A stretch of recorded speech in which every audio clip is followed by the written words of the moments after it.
Hello, my name is Ivy Prosper, and today I am diving into a topic that I have been afraid to talk about for a long time. But I think it's very important. It is a conversation that is needed for women, especially us women on the continent of Africa, where some topics are taboo. There's a sense of shame, there's a sense of guilt, and we shouldn't feel shame or guilty for some of these experiences that we have as women, because as women, we go through different phases of life. And I'm going through a phase that I was shocked to be going through. And I wonder how many African women are also experiencing this and are afraid to talk about it or don't know who to talk about this with. So I met this fabulous woman, Katra. We actually met a few months ago here in Ghana. And, it was a brief meeting at the time, but this time around we had a more extensive conversation before a meeting that we had, a business-related meeting, and then we just got deep into this discussion about women and hormones and changes in our lives and what we're going through. And here we are, taking the risk to have this conversation. We are going to talk about what it's like having these hormonal changes, what it's like feeling like what's going on with my body. This is not a scientific conversation we're having. It is a true raw experience of what we're going through. And it's talking about perimenopause and menopause. Words that women are not really trained to learn about. I'm still learning. It's not something that I say I'm an expert in, but I wanted to have this conversation because it seems like it's overtaking my life. And I don't want it to, but it seems like it's taking over my life. So I am currently 51 years old, and I would have never expected, when you're young, you think 51 is so old, And when I turned 50 last year, I was just like, I'm really this age? Really? So anyway, I want to thank you for encouraging me to have this conversation. And I want to say a special thank you to Amba Gallery for allowing us to use their space to have this important discussion.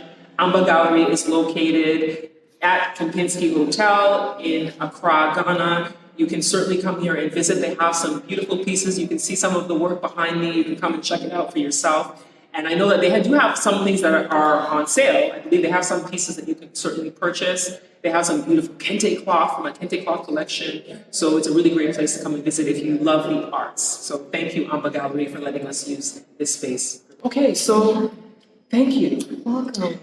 So you're from Kenya. I'm from Kenya. Ivy, I'm such a fan of yours. I follow you everywhere, and it's such a privilege to meet you again in person in Ghana, your hometown. And of course, I extend the red carpet to you. Back in Nairobi anytime you're ready. Thank you, and I love Nairobi. So I will be back, and I will take you up on that. We'll be ready. So what I was talking to you about earlier today, because we were having a conversation, and I started feeling hot. Yeah. And it's one of the symptoms that they talk about when it comes to perimenopause and menopause. My body just felt like there was a fire inside of me, and it's burning, and then I start sweating, and then the sweat is uncontrollable. It just comes out of nowhere. And my understanding is that it's all about, the hormonal changes happening in the body at a certain time of your life. So I'm constantly walking around with this handy fan. So when I'm hot, I can just do this. My story is I started feeling this after, and I know this is controversial for some people, but after I got the COVID-19 shot, and the first one, that is when the next day, all of a sudden my body was hot and I was sweating, and then all of a sudden my cycle was gone, and for 3 months, and then it came back, and then I had to get the second one because at the time they weren't letting anybody travel anywhere if you didn't have it. So then I got the second one, and the same thing happened. I started feeling the hot, sweating, everything, and then my cycle was gone for a few months. And then it came back, and then but from then it was sporadic, and then this feeling just kept getting worse. So it is really, it's really horrible. Yeah. It's horrible. And I want to try to embrace it because people talk about embracing that time of your life and, the beauty of evolving as a woman. you know, what are your thoughts on that? Because I know in a conversation you had, you talked about your mom, and being alerted to, you know, kind of pay attention. Yes. So my thoughts are, first and foremost, Ivy, I'm so happy to be holding your hand as you take this leap into this watershed moment of your life. It's a watershed moment because every woman remembers when her first period came. Every woman recalls that moment when, you know, you transited from being a girl into a woman. And there's all this advice that you receive. You're told, you know, this is how to behave, this is how to take care of yourself, this is how to approach life henceforth. But then that advice and that support does not exist for women when they exit the stage of that period. And so when you enter perimenopause and menopause, it's a very lonely experience. You don't know the changes that are happening to you. I'm very grateful that you were diligent enough to observe the changes that happened to you after you took the COVID-19 shot. I can't imagine how many women took the same shot and maybe did not account for the changes as being potentially triggered by the vaccine. This is such a critical conversation, and we will look back on this moment as when we really turned the tide on reproductive health for women in this area. And so when I talk about young girls being supported and ushered into this era of the reproductive zone, as it were. And then as we're leaving the stage, there's no one to give us a hand to walk off the steps. We're literally leaping off or being pushed off by a period that's disappeared. I think it's such an important conversation. And, you know, I've had, peripheral discussions around perimenopause with girlfriends and my mom and my sister, with the understanding that the biological clock, it's not even a clock, it's a biological alarm. It does not have a snooze button. It goes and it goes and it goes. And so the conversations that I had were from a point of view of you better take care of your biology within the time frame that you have it. And so it's so important that we alert women to the fact that perimenopause and menopause is occurring a lot earlier than we may have assumed. And so you are a stunning, banging 51-year-old. You don't look a day over 25. Seriously. Black don't crack, beige don't age. Oh. Beige don't age. I quote, that's Anthony's speech. But that said, Ivy, this is a critical conversation that we really have to have around what support is being lent to women at this juncture. What kind of cultural legacies do we have that we can lean back into and maybe modernize for the 21st century? And so how can we navigate this terrain? How can we leverage technology to democratize access to help for women? Because we're quite, we're 50% of the population, and no one is talking to us about this. It's very and it's true. happening to us. It's happening to us at a rapid rate. It really and is. some of these hormonal changes are being triggered by diet, by chemicals that we're ingesting, by fumes, by vaccines. I dare say it's, as you say, it's a controversial topic because we're not advocating against vaccines, but we are saying that it's important that we take note of potential side effects that are yet to be researched. I don't think research exists, targeted research for African women. That is an area that requires a lot of intervention by government, by non-profits, and the private sector as well. Definitely, and one of the things that I think is a challenge in the African context, from what I've observed, I certainly am not saying I'm an expert, but from my observation, is that we have a culture in Ghana, and I'm not sure if it's like that in Kenya, of because you respect your elders, you don't approach your elders to talk about and ask questions about certain things. So a young woman maybe get into a certain time of her life, and because you're not supposed to approach the elder about certain things, you don't go and ask your grandmother or your mother, oh, what's happening to my body? What is this? What is that? So you just kind of go through it and you just deal with it and you manage it, and then you think, well, this is just how it is, and you don't question. So then it makes it difficult because if you have the knowledge, you're able to make better decisions on what to do. And I think the other thing we talked about was that we're in a time when we as women there's a dynamic that has changed in our lives. So more women are working, and we already know in Africa, women are working already. Like, it's not even about a feminism thing, but the African women, they're in the markets, they're getting farms. right, they're doing the farms, they're doing so many things. So, but now we have it where there's a lot of women who are educated, they're going to work in corporate environments, whatever it may be. There's a level of stress that's being involved in taking on these new roles. And we have us being educated, but not being educated about our bodies. So some years ago, I used to work on the Maternal Health Channel TV series, where we traveled around talking about maternal health and why women were dying after childbirth in Ghana. But what I learned was women weren't going to do their antenatals, so they don't know what's going on with their bodies while they're pregnant until they get to the hospital and they find out they have high blood pressure or they have other issues, and it results in them dying or having some serious complications. And then that just showed me we're not educating ourselves. Women are not telling their daughters, these are the things they expect when you're giving birth, these are the things you should do. So the conversation needs to be happening and be more open. And I just hope that we start to see that. I know this for me was really scary. I'm still like, while we're having this conversation, I'm really like pushing through fear having this conversation. No, we have to feel the fear and do it anyway, because the information gap that exists that most women face on the continent is inexcusable. We live in an information age where we have access to all kinds of knowledge. It's at our fingertips, it's in our phones, it's on the radio, it's on the TV. There are various platforms that these women can leverage to gain an understanding of what's happening to their bodies. And you and I, by having this very conversation, are inviting others to discuss their experiences, to say, oh my God, I almost lost my life because I didn't go for antenatal care.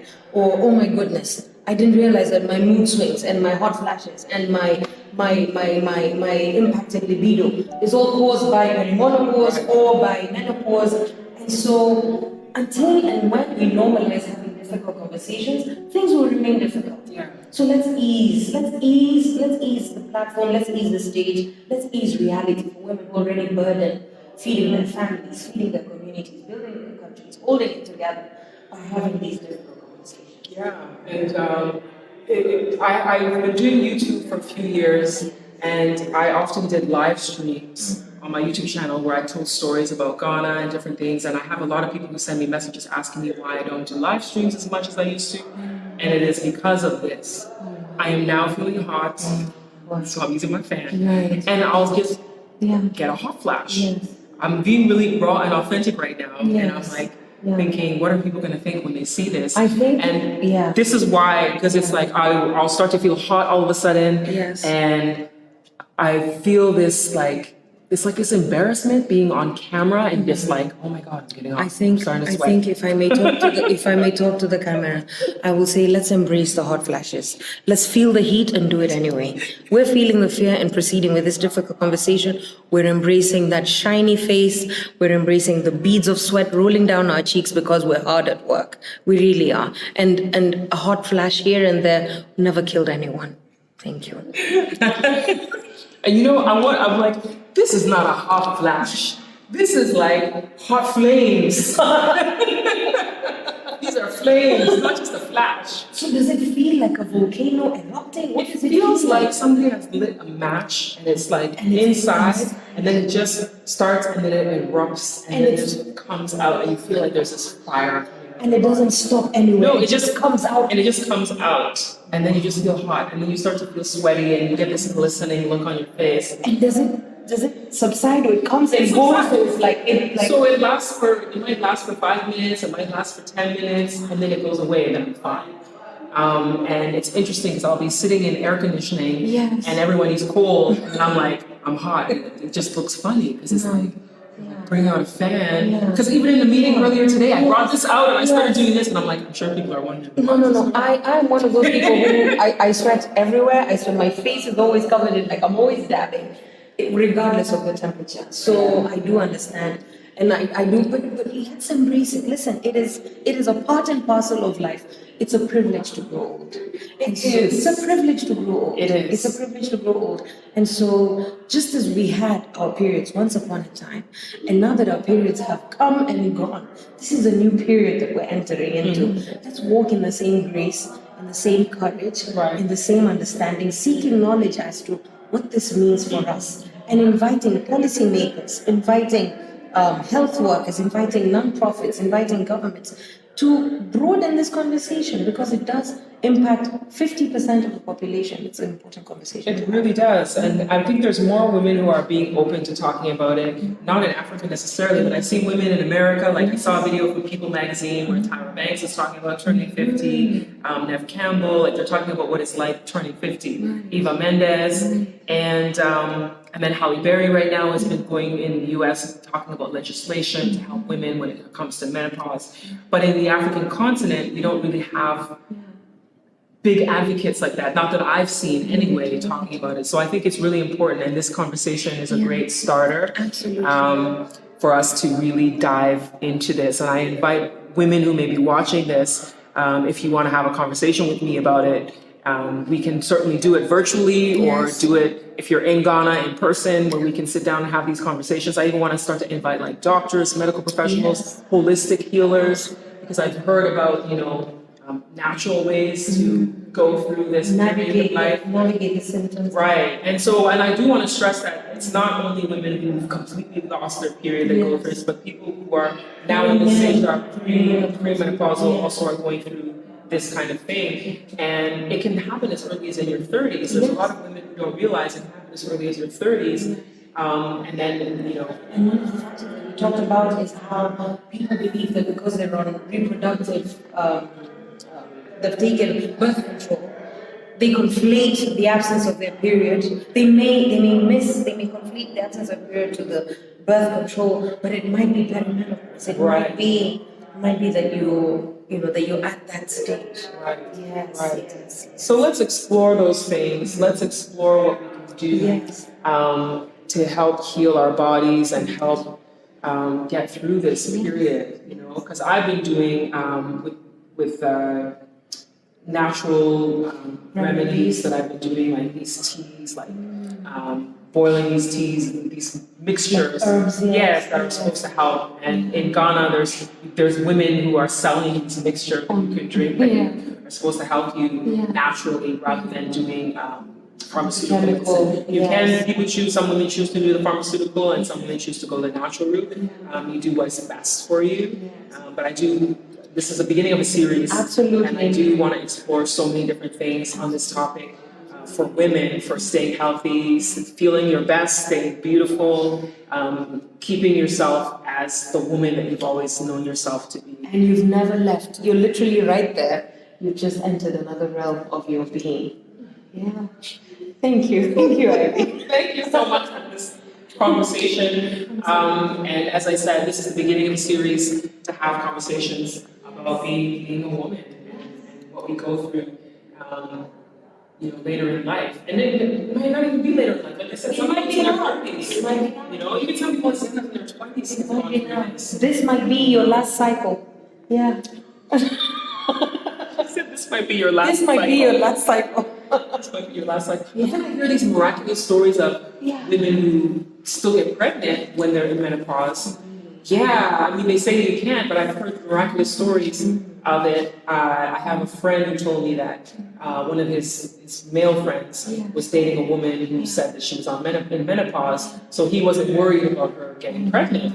And then next thing you know, oops, the machine she's came back pregnant. on. Yeah, also she was pregnant. And she's like, she hasn't had her cycle, but yet she still was able to she still got pregnant. That's something we want to leave for the professionals to tell us more about. But I'm really curious because I have seen stories of much older women carrying pregnancies. I've seen it on CNN, I've seen it on credible news sources that a woman, I think she was 60 and she was pregnant, So, yeah, I think miracles happen. And, the doors never close. The curtain could well rise again. Yes. So thank you so much. I know we don't have much time today. We just wanted to dive into this really quickly so that I get this topic started. And thank you for giving me the courage to start having this conversation. Courage is the only virtue that you have to practice consistently, and everything else builds on courage. So, Thank you. Thank Yeah, you, Ivy. thank I'm a you. huge fan. Thank Yeah. you. Thank Thank you you. so much. Thank you so Alright. much for watching, and I will see you next time. Yeah.